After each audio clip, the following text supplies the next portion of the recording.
What did you make of that? Let me get your thoughts. And we're going to get more on everything to do with refereeing with our guest this morning. It's the former Premier League referee, Keith Hackett. I'm delighted he can now join us live on Skype. Keith, thank you so much. How are you doing this morning? I'm fine. I've read some of the newspapers and watched a little bit of television, believe it or not, this early hour. We have to be quick with our own website, youaretheref.com. And so we start to go in the studio ourselves in a few hours' time. So it's about preparation, really. I think you're aware of that. Yeah, definitely understand all about that. What's been the big refereeing story for you this weekend, Keith? Well, I think it's two. I think obviously the John Terry send-off, that's created a lot of debate. And then watching closely Mike Dean.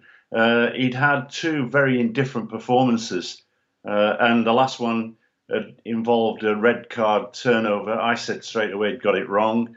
The FA supported that by actually not suspending the player involved. So this week going into Tottenham, the Tottenham Aston Villa game, I think Mike looked tentative in the first 15 minutes. There was a terrific opportunity to apply an advantage. Lacking in confidence, he didn't do that. But slowly as the game evolved, it was quite an easy game to officiate. But I'm sure he's got his confidence back, and that augurs well. Yeah, there were comments from Mark Housey saying that he can be a little bit arrogant. What do you make of that? I can tell you, away from the field, he's a really nice guy, a bit of a joker. And certainly when I managed him, with no difficulty whatsoever, he just put in the effort, put in the work. There's a fine line between confidence and arrogance. And I do think that at times Mike just wants to watch himself with his body language, because it does emit the wrong messages. It does emit this, I'm a little bit arrogant. And I don't think you can have that in a referee. Okay. There was also a story at the end of last week talking about Mark Clattenburg getting an MBE, and there were comments from Jermaine Gina saying that he didn't deserve to be an MBE. What were your thoughts on that, Keith? I think it's always amazing how government make these selections. I think in the case of Mark, it's probably premature, but I think what surprised us was, and probably generated the comment, was the fact that Sean Massey, who in fact is only a few years into officiating, but had got to Premier League standard as an assistant referee, was in fact awarded the MBE. So I think it was from that there was this debate as to how do these people achieve the MBE, who does the selection, and why her ahead of someone like Clattenburg. Would you say Clattenburg's the best referee in England right now? I think Clattenburg is the best referee in the world. I think that is underpinned by the fact that a couple of weeks ago he was presented with the Referee of the Year, with the world's #1 title out in Dubai. So I think that within the game, within the sport, around the world, he is recognised as the #1. I know him really well. He's a guy who works extremely hard at his performances. He's probably the fittest referee around. That gets him into the right places. It reduces his risk of getting mistakes, or reducing the number of mistakes he makes. Gets the right viewing angle. All part of, if you like, the refereeing performance. But on average, he'll put in about 11,500 to 12,000 meters in a game. So he does a lot of running. That gets him in the right places, and that helps him with his decision making. Would you say for any young referees wanting to get to that elite level, that's the main thing they need to look at, the fitness levels? Or is there anything else in Mark's refereeing that you think young referees can learn from? I think there's lots of facets to his performance. I think young referees can, perhaps they don't see the work off the field that he does. He's terrifically concentrated. He works extremely hard at his fitness levels, but then so do lots of referees. That's, if you like, a foundation. They've got to be able to cover 11,500 meters comfortably. They've got to do 1,000 meters within that at 7 meters per second. Sorry to get technical, but this is the sort of information that sports science gives us in order to build a referee and build a referee's performance. But it's decision making as well. You've got to have the courage to make the big calls, which Clattenburg and Dean do, without any hesitation. And hopefully when they're making those big decisions, get most of them right. That's the important bit. Well, sports science has clearly helped football in all kinds of facets, from the players and from the referees. What are your thoughts on technology, Keith? Obviously, at the FIFA Club World Cup, there were the video referee, the video replay system trialed. We've also had other forms of technology on this show. We've had a Ref Watch showcase, and we've looked at that. What are your thoughts on technology, and where do you think it should be going with referees? I'm 100% behind technology. I mean, I can proudly sit and say I'm the guy that introduced the communication kits into refereeing. I just saw what was happening in rugby union and followed their sort of regime and introduced the same equipment. I think that was a major boost at that particular time. I was asked some years ago by the owners of the Premier League clubs, when I was the boss of the referees, what would I like to see? I said goal line technology. It took us 6 years to get there, but mainly that was because of the difficulties of getting through the IFAB, who are the people who are responsible for the laws of the game, and then, of course, FIFA. And that's been a huge boost. I mean, we only see it at the very elite level of the game. But, you know, in over Christmas, it was used 3 times, and it was successful 3 times. So now we come to the next stage, and I'm a massive supporter of the video assistant referee. But with it, I have 2 concerns. The first concern is, who's going to be the video assistant referee? What is his competence levels? Because he's going to be transmitting major decisions to the referee. So he's got to be absolutely experienced. He's got to be have all the technology in front of him. I don't see a referee going to the side of the pitch and having a look at a DVD screen or a video screen. I don't see that at all. I see a man like rugby sat in a room.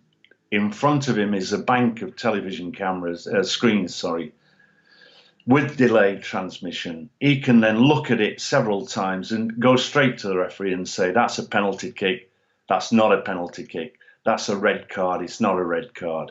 And I think that we build the menu, if you like, as we build the confidence. Are we capable of making the right calls and getting them 100%? I feel that we are, and I think we're moving in that direction. Why it's got to take 2 years of testing is beyond me, because I do know, having spoken to the people who provided the equipment to the Dutch referees and spoken to a number of Dutch referees, they welcome it tomorrow. And if they're saying it, then I think that follows through, that it's a good piece of equipment for us to bring on board. Let's talk quickly about what happened over the weekend. John Terry given a red card in Chelsea's 4-1 win over Peterborough, Keith. What did you make of that? Was that a red card sending off for you? Yes, it was. And really, just to inform your listeners and viewers, the criteria is this. First, was it a foul? And the answer is it was a foul. John Terry went to ground in order to bring the player down, so it was a foul. Now, what the referee's got to look at is distance from goal. There's some distance, admittedly, but the player was moving at pace. So distance is okay. Would there be any chance of a defender coming in? The defender was far side of the penalty box, coming into the penalty area. I don't think he would have done that. And then, of course, the player's probability to control the ball. In coaching referees, what we say is, take away John Terry. Take away, if you like, that foul. Think about the player. If he'd not been fouled, would he have gone on and had a shot and goal? The answer to me, yes. So I think it'll be interesting if Chelsea do appeal. It is a bit of a lottery with regard to the Football Association's disciplinary panel. A couple of weeks ago, we saw a case where it should have been thrown out. It didn't fulfil a reckless excessive force challenge. And then there was James Vardy, if you recall, who was sent off incorrectly, in our opinion, and that of a number of referees. But we saw the decision of the referee upheld by the FA. So it is a bit of a lottery. But my view is that Chelsea are wasting their time if they go to appeal. Well, Keith, it's been really good to get your thoughts on all of this. Why don't you tell us a bit more about youaretheref.com just before you leave? Well, it's a group of former referees at the very highest level who want to develop, educate and train referees around the world. This week, some of our team are out in Los Angeles critiquing referees as they're officiating and then delivering a number of workshops. We've done that in other countries as well. The site itself, what we've tried to do is include other stakeholders. So we have a weekly ref show where Alan Biggs will interview either a referee or assistant referee and a former manager or player. So we do that on a weekly basis. That's proving extremely popular.